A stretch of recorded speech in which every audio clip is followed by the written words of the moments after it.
But before that, I would like to celebrate my dear friend, Joyce Mendes.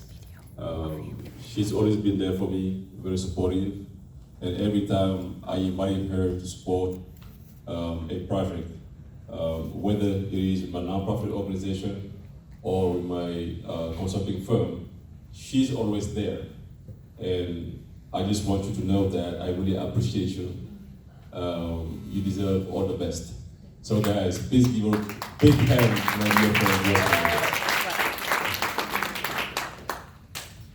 All right, so like I said again, I was asked to speak a little bit about myself. I'm going to share my story, but also talk to you a little bit about our nonprofit organization that's called Stand for Africa. Stand for Africa is a nonprofit that we founded back in 2019, and the mission of the organization is to empower the youth in Africa through sports, education, and entrepreneurship. So my name is Boissy. I know it doesn't sound African, but I'm from Senegal, West Africa. And I was born in a city called Ziguinchor. Ziguinchor is a city on the southwest side, south side of Senegal. So I was born in a large family of 22 children. So you heard it. From only one man. My father, you got it right. He got 22 kids. I have 22 siblings. And that was a blessing because I'm very close to all of them and we have such a great relationship. So it's actually one of the most beautiful cities in the world. I mean, not because I'm from there, but I truly believe it. That's why I'm saying it. But unfortunately, back in 1982, there was a group of people who decided that they wanted our country to become independent from the city, to become independent from our country. And that's when the war started, back in 1982. So I was born in the middle of the war, unfortunately, and grew up in very, very poor conditions. I went to a public school, and I remember back in the days we used to be more than 100 kids in one class, and I was not able to read until age 12, just due to the poor condition of the school. My father, prior to that, he was a government official working for the government. But because at some point he has decided to stand by his people, and against the kidnapping, the killing, and the raping, the government was allowing people coming from the north side to do in our city. He decided to stand up and speak up. Even though he was working for the government, he had a great position, he had a very good condition. And because of that, he got fired by the president back then. So that's the reason why I pretty much grew up in those difficult conditions. But instead of joining the war, he decided his position about it was clear. So even though the people who want the independence, they chose him as the potential president once they win the war. But his position was clear. He didn't believe in war. He believed that war is never a solution to a problem. And instead, he believed that the solution would be to go vote. That's why he got into politics. So he got into politics and they founded the Democratic Party of Senegal. And for years, they went through elections. They won several elections, but every time the government in power rigged elections and they declared that they won the election. Until in year 2000, that's when they finally won the election and got into power. So from that moment, my father became a government official again. And that's when I had the opportunity to go to a private school. And that was actually one of the best things that happened to me in my life. So after that, I got my high school diploma. I graduated from high school. And I decided that I wanted to travel overseas to go to college because I wanted to be educated. But prior to that, there was an event that happened in my life that was really tough because my dream since I was a kid was to play soccer as a professional. I was really talented. I really dreamed about becoming a soccer and play in Europe in the biggest team in the world. But unfortunately, back in 2006, I went to the French embassy to get a visa, and unfortunately my visa was denied for no valid reason. I was young, I didn't have that perseverance, the resilience. I wasn't really used to, facing those type of obstacles. And that was the reason why I decided to give up on soccer back in 2006, which is actually one of the worst decisions I've made in my life. But they say everything happens for a reason. So I traveled to Morocco, but prior to traveling to Morocco, I have noticed that my dad, even though he was a government official, he was going through some financial situation. Because first, he made some bad investment decisions. And second, I never could understand, but coming to find out that he was a corrupt politician, as most of the other politicians, who was a multi-millionaire at that time.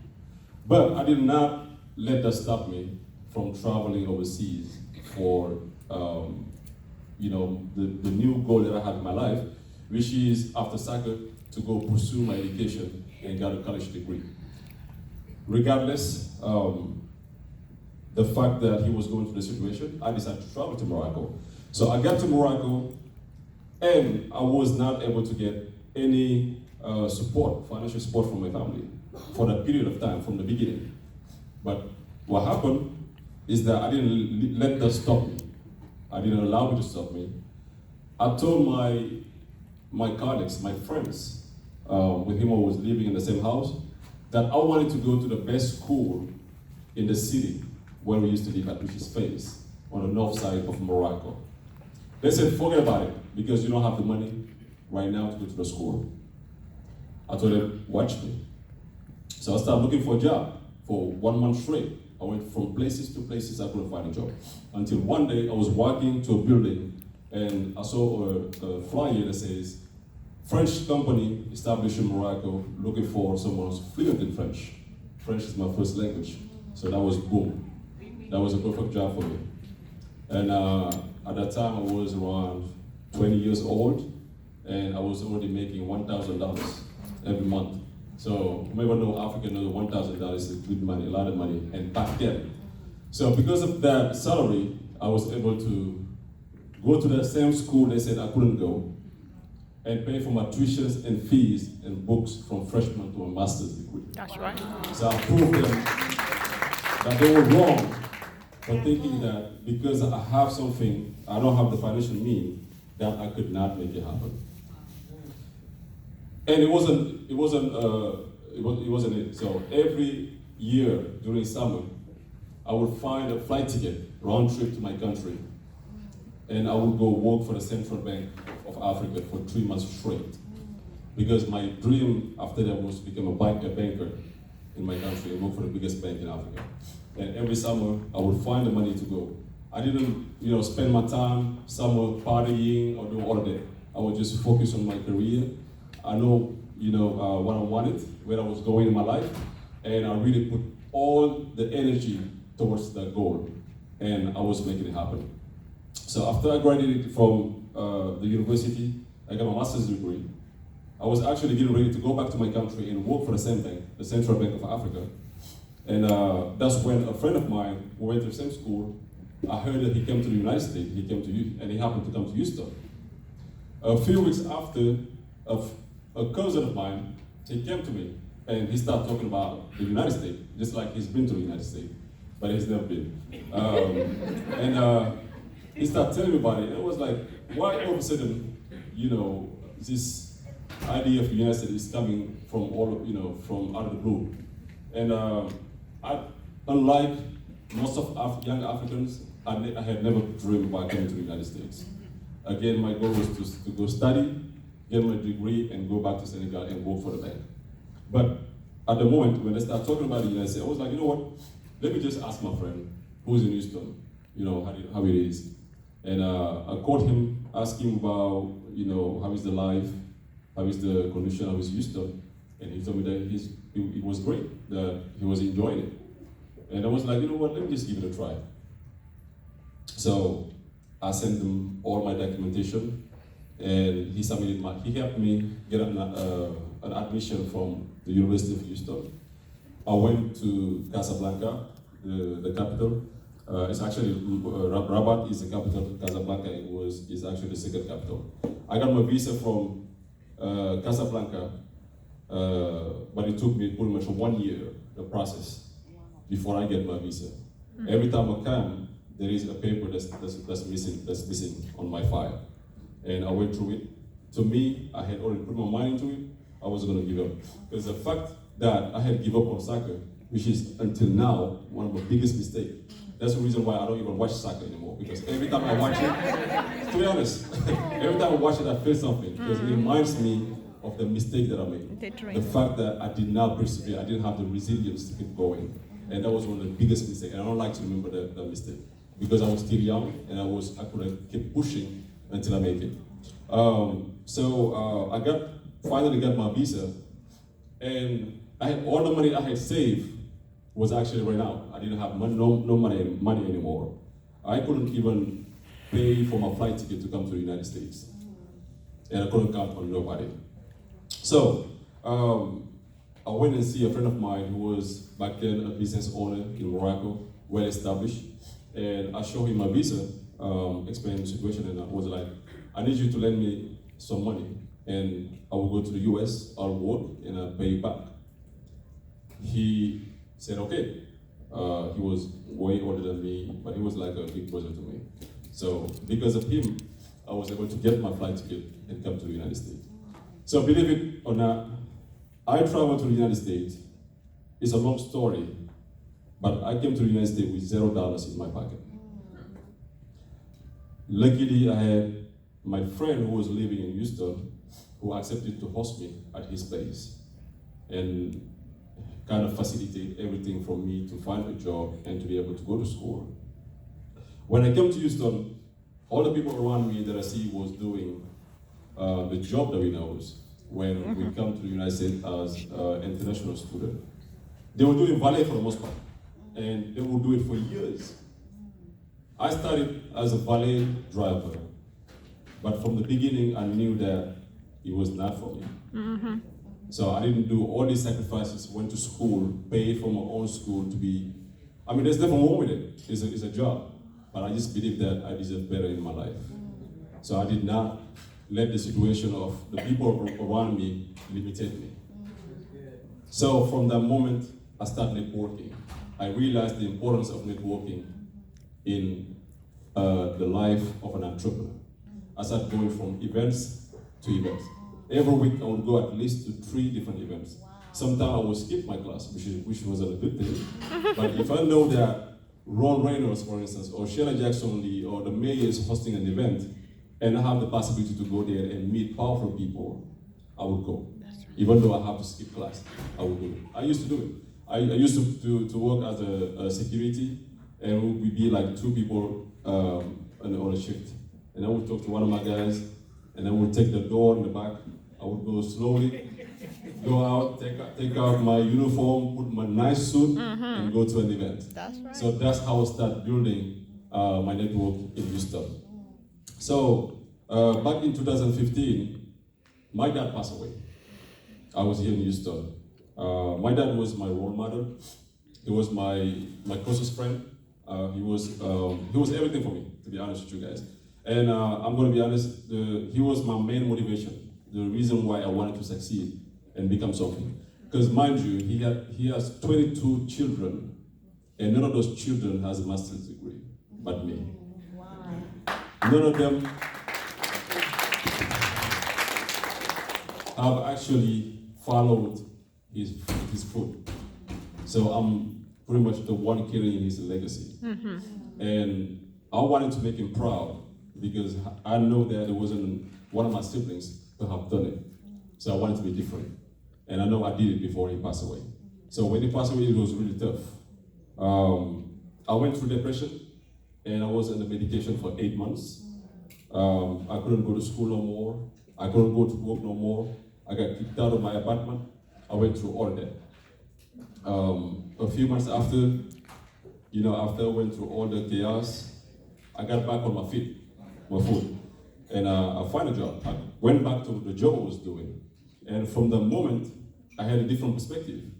because I was going through all these situations. Then one day I spoke to one of my aunties who told me that, look, by you being sad and going through this emotion because of your father, it's not making him happy.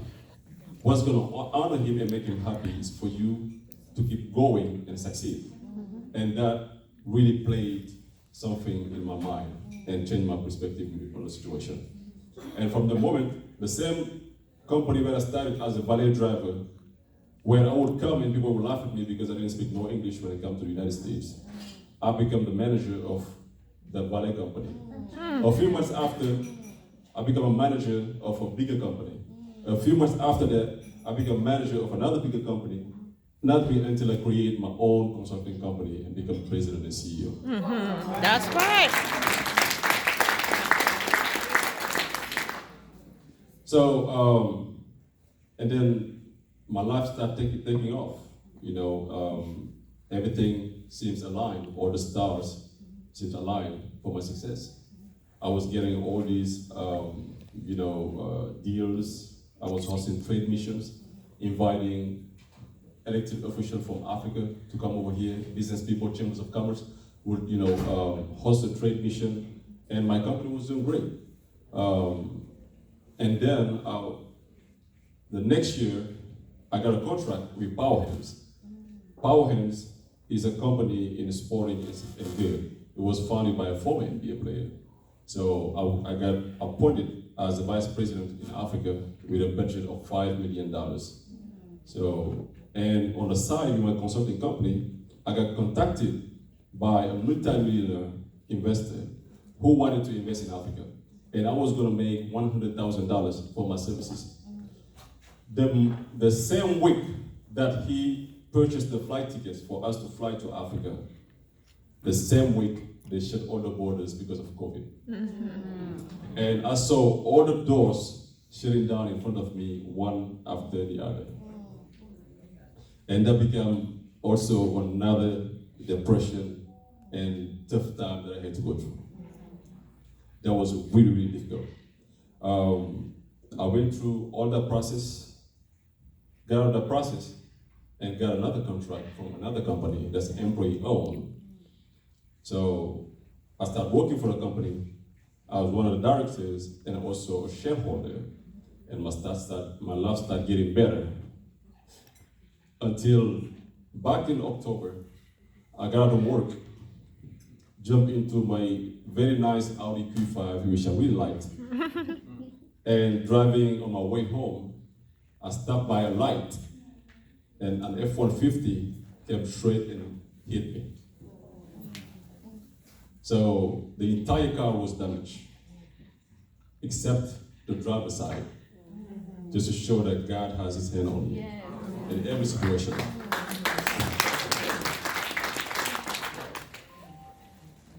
So that happened last year. I ended up on the other side of the road until the ambulance people came to my rescue. I was taken to the emergency room straight. I get to the emergency room. Honestly, everybody thought I died. Everybody was surprised and shocked.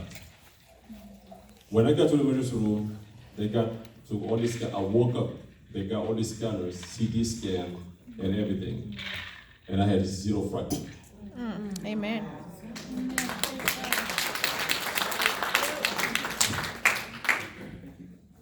So all these situations, they just strengthened my faith to God.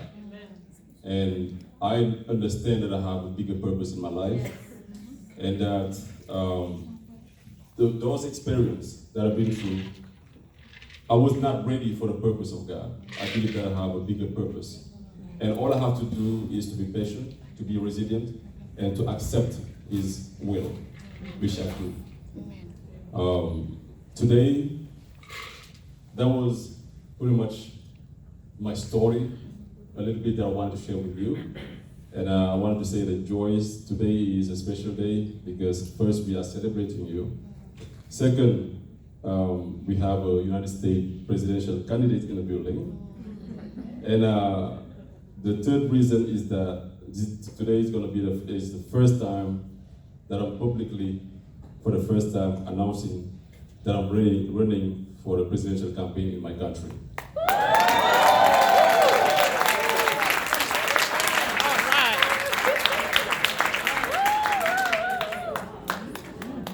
So I really thank you guys for your attention.